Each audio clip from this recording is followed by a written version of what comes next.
नमस्कार मित्रों। तो आई हमारी आपकी आज फिर मुलाकात हो गई। और मैं हमेशा कहता हूँ जब तक परमात्मा की परमेश्वर की मर्जी है हमारा आपका ये सिलसिला चलते ही रहेगा। तो आई आज बात करने वाला हूँ मैं एकदम विशेष बात। कुछ लोगों को शायद खराब भी लगे लेकिन नहीं लगना चाहिए। कि एस्ट्रोलॉजर कई बार ज़रा भी उनको लगता है कि मैं इस स्वभाव का हूँ, मैं इस नेचर का हूँ, तो दूसरा कह रहा है तो बुराई कर रहा है। नहीं, बुराई नहीं कर रहा हूँ। कुछ आप हमसे सीख लो, कुछ हम आपसे सीख लें, यही तो समाज है और यही तो ज्ञान। तो मैं बात करने वाला हूँ रटंत ज्योतिष की। क्या होता है, कई लोग रटंत सूत्र पे बात करते हैं।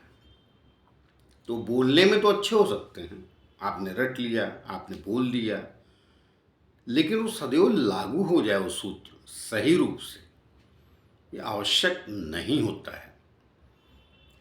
अब उन्होंने तो कहा है, समझना आपको है वर्तमान में। और समझना क्या है वर्तमान में, हर व्यक्ति की कुंडली अलग होती है, हर व्यक्ति को सोच अलग होती है। चलिए पहले कुंडली की बाद में बात करते, पहले समाज व्यक्तियों की बात कर लेते। आप मुझे ये बताइए कि कौन व्यक्ति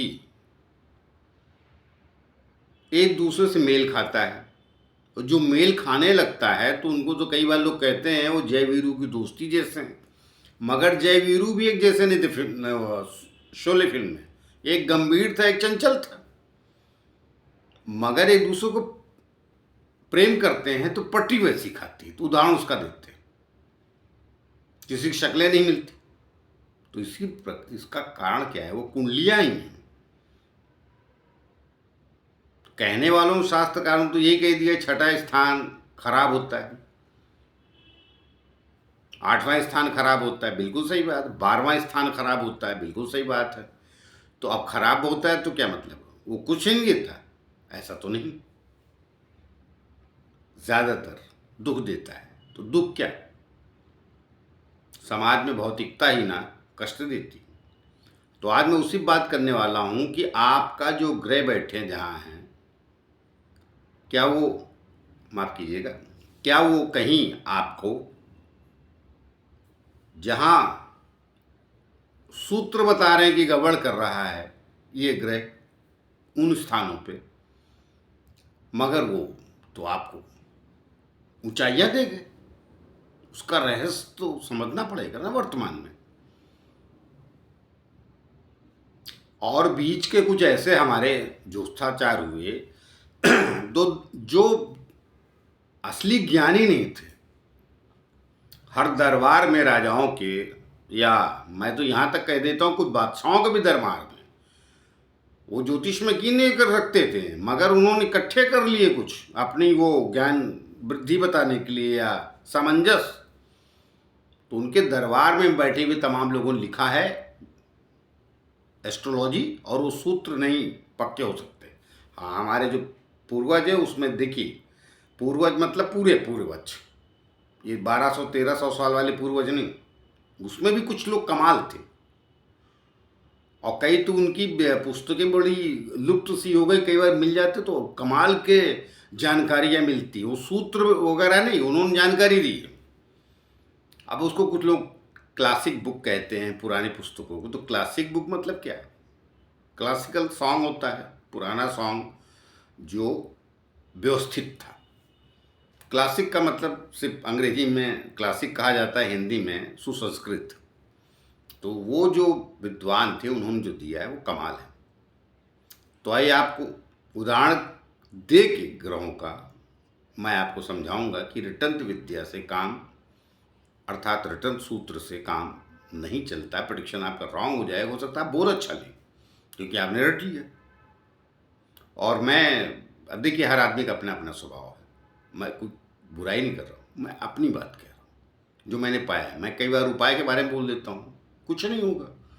उपाय जब दिए गए थे वो फलित होते थे, अब नहीं होगा भाई वर्तमान में। उसका कारण दूसरा है, आप समझ नहीं रहे वर्तमान की भूमंडल भूभाग को, स्थिति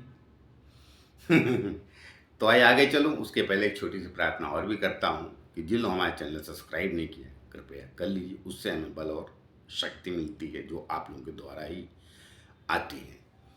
तो देखिए सूत्र क्या कहता है, 12वां राहु खराब,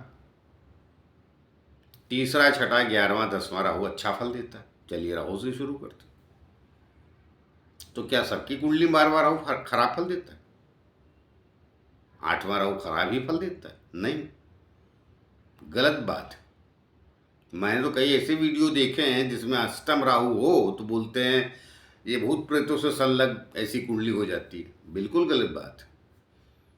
भूत प्रेत से संलग्न तभी कुंडली होगी जिसको ऊपर की हवा बोल लीजिए या ऊपर का कुछ, क्या कहते हैं उसे, हमको तो आता भी नहीं, ऊपर का कुछ कहते हैं ना कि ऊपर का इनके ऊपर कुछ हो गया है, नज़र कह लीजिए जो, अरे वो लग्नेश, और लगने में जब खराब और चीज़ें होती तभी होता है। जो मेरा देखना है, छठा स्थान, शास्त्री कहता है छठा स्थान खराब है, यहाँ पे जो ग्रह चले जाते हैं बुरे ही फल देते हैं। नहीं होता है ऐसा, मैंने नहीं देखा है। मैंने तो अनेक कुंडलियों में ऐसा पाया। शुरू में भी जब स्टार्ट किया था 2-3 साल तो मैंने देखा, मगर जब बाद में उसको कुंडलियों में प्रैक्टिकल करने लगा तो मुझे तो अपने आप पे लगा कि अपना गाल पीट लूँ। देखिए भाई, आप जब गलत होने लगते हैं ना, झूठे, फिर वो झूठे बोलने लगते हैं लोग, अरे उनको क्या आता है,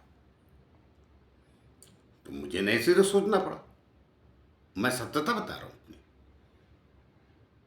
नहीं, तो फिर मैंने दोबारा गहराई से पढ़ा तो उन्होंने ये कहा है छठा स्थान खराब होता है, मगर ये तो नहीं कहा कि हमेशा बुरे ही परिणाम देता है।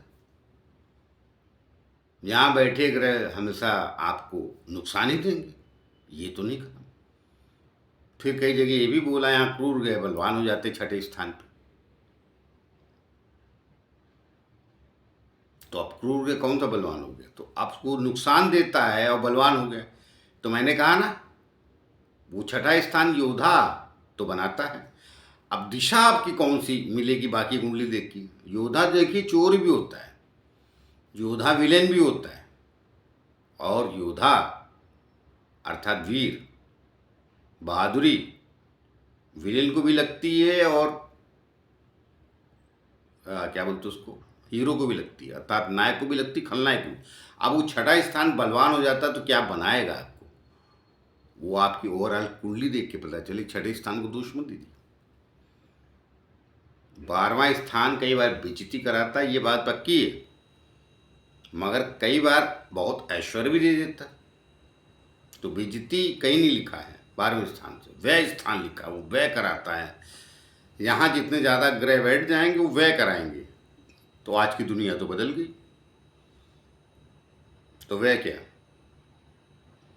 तो सलाह क्या देनी चाहिए ज्योतिषाचारों, जिसका 12 में बहुत सारे ग्रह बैठे हैं, इन्वेस्टमेंट का काम करें, अर्थात पैसे लगा दें, तो धन तो व्यय हो गया, तो कहीं तो रिटर्न आएगा। क्योंकि एक कंपनी में किसी ने इन्वेस्ट किया है तो वहाँ अकेले आप तो हैं नहीं, 100 और भी। नुकसान हमेशा अष्टम स्थान बताता है। हाँ, आर्थिक नुकसान करता है, मगर आध्यात्मिक नुकसान तो अष्टम स्थान नहीं करता। तो वो भी आगे कहा गया है सूत्रों में। तो कहने का मतलब 12 के 12 घर को रटंत विद्या से, अर्थात रटंत सूत्र से आप जस्टिफाई नहीं कर सकते कुंडली को। हर व्यक्ति की कुंडली, जैसे मैंने कहा कि हर व्यक्ति का मिजाज अलग होता है, हर व्यक्ति की सोच अलग होती है, हर व्यक्ति का जीने की शैली में फर्क होता है। अगर कानून ना हो तो हर व्यक्ति पता नहीं क्या क्या करे। वो तो नियम कानून में देश के बंधा रहता है, इसलिए उसको रोड पे ढंग से चलना पड़ता है, उसके नियम बनाए गए, वरना कोई न चले भाई। कुंडलियाँ तो इतनी विलक्षण होती, और जब ज़्यादा हो जाती है विलक्षण, मतलब विलक्षण कुंडलियाँ भी होती, कितने नियम कानून के बाद भी वो तोड़ देते हैं नियम कानून। तो कौन से घर तोड़वाते हैं? कोई ज़रूरी नहीं। कि छठा आठवां बारहवां ही तो आ रहा है। वो दूसरा दसवां भी हो सकता है, आपका पंचम भी हो सकता है, जिसको सुख स्थान शुभ स्थान बोलते हैं। ऐसा नहीं होता है। वो कारण क्या होता है कि कुंडली का पूरा कॉम्बिनेशन देखना पड़ता है। उन्होंने एक ग्रह वहाँ बैठ गया, वो कह दिया, फिर ग्रहों की दृष्टियाँ अलग बताई है। वो सबको आपको पढ़ के जान समझ के समझना पड़ेगा अपनी कुंडली में। इसलिए मैं कई बार कहता हूँ कि रट के, और ख़ास तौर से आज के वर्तमान के समय, तो आप वो बात कुंडली पे अप्लाई नहीं कर सकते और हमेशा मार खाएंगे। और फिर ज्योतिष बदनाम होता है, और फिर कुछ समझ नहीं आया तो बोले उपाय कर लो। अक्सर लोग मुझसे उपाय पूछते रहते हैं। इसका कोई उपाय? कोई उपाय नहीं भैया। उपाय आपका स्वभाव है। जो मैंने कह दिया उस ग्रह से कि ऐसे बन जाओ, आप वैसे बनने के लिए तैयार ही नहीं है आप। क्यों न बनेंगे आप? जब तक उस ग्रह की दशा अंतर्दशा चल रही है किसी खराब की, आप ऐसे ही रहेंगे। बाद में जब दूसरा ग्रह है तो बदलेंगे। तो उपाय दुनिया में हमेशा होता है, ये कुंडली में भी होता है। मैं उपाय देता नहीं कुंडली में कि पीपल के नीचे दिया जलाएं, काम नहीं चलेगा। वहाँ जाके मांग रहे हैं आप कि मेरी तनख्वाह बढ़ जाए। अरे नहीं बाबा, तनख्वाह आपका फैक्ट्री का मालिक बढ़ाने वाला है। मालिक, तो उसको खुश करने का प्राणी बनाइए आप, तो बन जाएगी, बढ़ जाएगी। पहले फैक्ट्रियाँ नहीं होती थी, पहले जीवन संतुलित होता था, मनुष्य शांत रहता था। वो ज़्यादा से ज़्यादा क्या मांगता था? मेरे घर में 4 गाय ज़्यादा आ जाए। प्राकृतिक व्यवस्था मांगता था। मेरे घर में थोड़ा एक कुआं खुदवा लूँ। तो प्राकृतिक व्यवस्थाएं प्रकृति से जब मांगते तो पूरी हो जाती थी। आज हर आदमी प्रकृति से अप्राकृतिक चीज़ें मांगता रहता है। अब कह दो कड़वा तो लग जाता है बुरा। प्रकृति से उपाय वही सूट करे जो प्रकृति की चीज़ें हैं। आप उससे डिमांड करेंगे, वो दे देगा। मगर कौन मांग रहा है प्रकृति की चीज़ें? हर आदमी को दुनिया में रईस बनना, ये प्राकृतिक चीज़ नहीं, ये समाज की व्यवस्था है, धन। हमारा देश रईस था तो अब सोने के सिक्के चले, बाद में चांदी के चले, फिर लोहे के हुए, सॉरी तांबे के हुए, फिर लोहे के हुए, अब कागज के। ये तो राजाओं का विषय। धंधे भी कैसे कैसे हो गए। प्रकृति व्यवस्था क्या है? आप बीमार हैं तो दूसरे को ग्रह को देखिए कि ये दूसरा ग्रह स्ट्रांग हो जाएगा तो ये आदमी को थोड़ी राहत मिल जाएगी। तो डॉक्टर क्या करता? वही तो करता है कि क्या कमी हुई शरीर में। अब उसमें अनजान डॉक्टर है तो गलत सुई लगा देगा। तो कहने का मेरा तात्पर्य है, कोई घर, कोई स्थान खराब नहीं होता और कोई स्थान बहुत अच्छा नहीं होता। केंद्र कोण की निश्चित रूप से बात कहेगी, वो शुभ तो है, मगर कई बार वो भी अशुभता लेके बैठ जाते हैं कुंडली में। तो दिख तो खूबसूरत रही कुंडली, कई बार कुंडलियाँ दिखने में बड़ी खूबसूरत होती, परिणाम अच्छे नहीं होते। कई बार बहुत बारीकी से आप अंदर झांकेंगे तो कुंडली दिख तो खराब रहे, परिणाम नतीजे उसके अच्छे होंगे। तो गहराई में झांकने वाला व्यक्ति होगा, वर्तमान के जीवन को, सिस्टमों को समझेगा। आज के हिसाब से देखें, मैंने कई बार बोला है कि राहु तो अकारक ही कहा गया अपने यहाँ, मगर अब कारक हो गया है। शनि को दुख का कारण ही बोला गया है, तो आज भी दुख देता है वो, इसमें कोई दो राय नहीं है। मगर आज भी फैक्ट्रियों का और लोहे का कारक होगा, तो लोहे का ही तो सब कारोबार है। तो बगैर शनि अच्छा हुए कैसे आपका कारोबार इतना लोहे का होगा? पहले थोड़ी होता था। तो आप उस रहस्य को भी तो समझें। पहले सिर्फ गुरु की महत्ता थी, मगर आज गुरु की कौन सुनना चाहता है? मगर फिर भी गुरु गुरु है, मैं कहता हूं, क्योंकि कुछ तो दुनिया में सत्यता जो है वो हमेशा रहेगी। ठीक वैसे ही जैसे ये नियम आज तक नहीं बदला है कि आप बीजारोपण करेंगे तो ही पेड़ होगा, और फिर पेड़ होने के बाद ही फल आएगा। मगर आज बड़ी इंस्टेंट दुनिया है, आज लगाया कल मिल जाए, इंजेक्शन ठोकते रहते हैं, तो फिर उसके नतीजे भी आप ही भुगतेंगे ना भैया। दूध को गाय को चारा खिला दिया, भैंस को चारा खिला दिया, दूध जितना देती ले लीजिए, आप तो इंजेक्शन लगाने लगा है, 2 लीटर की बजाय 4 लीटर चाहिए। तो आप अपनी स्थिति परिस्थिति को देख लीजिए, उसके हिसाब से उस विद्या को जो पहले कहा गया और आज को तुलना कीजिए आप। पहले राहु ही चोर बनाता था, शनि ही चोरी की सोच रखता था खराब दृष्टियों पे, मगर आज तो कई ग्रह चोर बनाते, सब बनाते, सबको चोरी की आदत पड़ गई। और चोरी कौन सी? जिसमें फंसे, होशियारी वाली। पहले निश्चित था ये चोर है, आज नेता, अभिनेता, डॉक्टर, वकील सब चोर। खोट ढूंढ लिया तो कुंडलियां भी तो वैसे ही आप झांकेंगे तो आपका प्रोडिक्शन राइट निकलेगा। और एस्ट्रोलॉजरों के वो रट के, और आप भी चोर हैं, मैं भी बता देता हूँ। उपाय दे दिया आपने, होना कुछ नहीं उसका। सच बोलो यार कि आप चोर स्वभाव के हैं भाई साहब। हमने भी वही पाल ली। हम ये तो नहीं कह रहे कि सब, मगर संख्या तो कुछ न कुछ परसेंटेज तो इधर से उधर सबका हुआ ना। क्षत्रिय व्यापारी हो गया, ब्राह्मण व्यापारी हो गया, सबकी अलग अलग दुनिया भी बदली।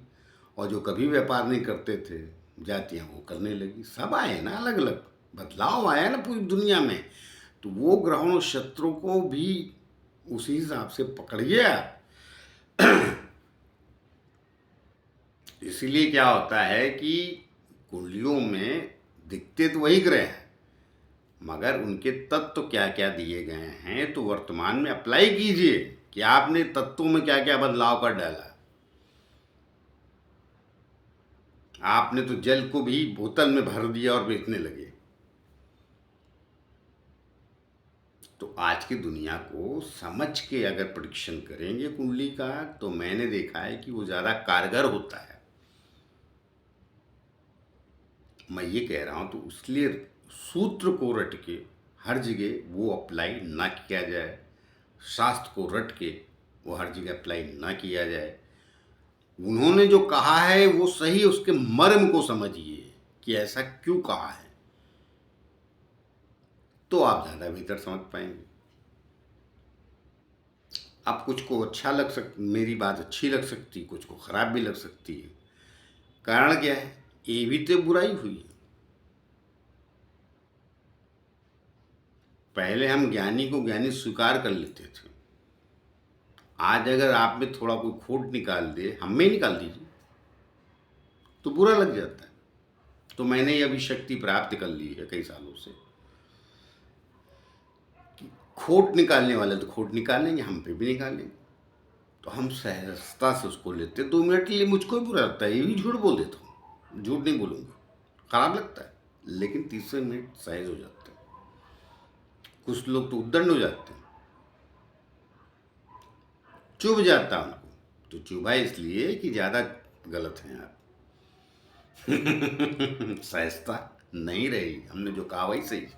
और दुकान भी चल जाती कई लोगों की सी आज की दुनिया में। तो आज की दुनिया में नहीं चलती, ये सदैव से उल्टे सीधे काम वालों को भी चलती रही है, हम माफियाओं को भी चलती है। माफिया से सब ज़्यादा जो सज्जनता की गांधीवादी बातें करते वही डरते हैं। और अगर अड़ोस पड़ोस की बात आए तो गांधीवादी नहीं होते, फिर भगत सिंह हो जाते हैं, चंद्रशेखर हो जाते हैं। और माफिया सामने आ जाए तो वो तुरंत गांधीवादी होते हैं। तो ये एक्चुअली समाज में ये जो चीज़ें दाएं बाएं हो गई हैं, उनका भी प्रभाव है। योद्धा स्वभाव के हैं आप, तो माफिया भी है तो बने रही योद्धा। फिर बोलेंगे ताल में बैठा है, समझ बैठा ही नहीं। विकसित आपका राहु ज़्यादा हो गया आपकी कुंडली में, ये सब उसके पैतरे हैं। इसलिए मैंने बोला कि आज की दुनिया में बहुत बलवान हो गया वो, और उसका कारोबार भी बलवान हो गया। मोबाइल, टीवी, ये सब सॉफ्टवेयर जो भी उसको आप नज़रअंदाज अब नहीं कर सकते और अपने स्वभाव को भी नहीं कर सकते आप, क्योंकि वो आपके स्वभाव में भर गया।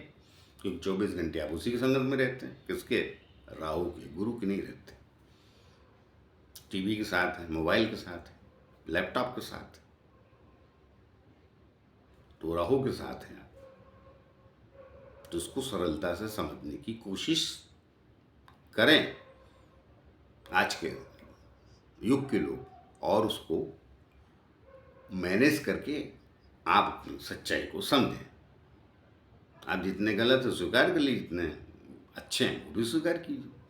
तो तालमेल में बैठाएंगे तो आप भविष्य में सुखी रहेंगे, अन्यथा परेशानी तो फिर भाई देखिए अधूरा तो है ही ना। राहु केतु एक के बाद धड़ नहीं, एक के बाद सर नहीं, और उसको हमने बना दिया प्रभावशाली। आज भी लैपटॉप मोबाइल ये सब कुछ भोजन नहीं देते हैं, मगर भोजन का माध्यम तो बना दिए। बड़े बड़े नौकरियां हैं, बड़ी बड़ी चीज़ें, सबसे ज़्यादा बिकाऊ माल यही, मगर ये अभी भी अधूरी। इसीलिए तो उसका कारक राहु को पकड़ा हम ज्योतिषाचार्यों ने। तो आई जो मुझे कहना है, तो मैं जाते जाते फिर से ये कह रहा हूँ कि पुरानी विधा को रट के आप कुंडली नहीं समझ सकते वर्तमान की। आपको समझना है तो वर्तमान की जो चीज़ें हैं उनको भी लागू करके आप समझें, तो ज़्यादा नज़दीक पहुँचेंगे अपने भविष्य कथन पे या भविष्य फल की ओर। ये मैं जो हमारा वीडियो देख रहे हैं उनको भी कह रहा हूँ, और जो भी देखेंगे वो समझ में, और हमारे रेगुलर दर्शक देखता हूँ उनको भी कह रहा हूँ कि अपनी सच्चाई कुंडली की आप समझिए। कि ये यहाँ बैठा, कई बार प्रोडिक्शन करते रहते हैं, मैं प्रोडिक्शन कह रहा हूँ, उसको क्या कहते हैं, कमेंट्स, कि मेरा तो यहाँ बैठा आपने ये बताया तो ये क्या करेगा, अब बाकी ये तो करेगा, बाकी जो 8 ग्रह हैं या 7 ग्रह उनका क्या? तो करेंगे तो सब ना। कुंडली तो आपकी ओवरऑल है ना, जैसे शरीर में हाथ पैर मुंह नाक हैं, एक्टिविटीज तो सारी करते हैं, मगर आत्मा इन सबको एक्टिव रहती, तो वो आपको बात समझनी पड़ेगी। कुंडली में आपका ऐसा कौन सा ग्रह है जो बाकी सबको संचालित करे? कमजोर है या मजबूत? चलिए, तो बात लंबी हो गई और होनी भी चाहिए, काम की बात है, लंबी होनी चाहिए। तो वही मिलते हैं किसी और नए विषय को लेकर, तब तक के लिए आज्ञा दीजिए। जाते जाते फिर से प्रार्थना है कि जिन लोगों हमारे चैनल सब्सक्राइब नहीं किया कृपया कर लीजिए, उससे हमें बल और शक्ति मिलती है जो आप लोगों के द्वारा ही आती है। नमस्कार।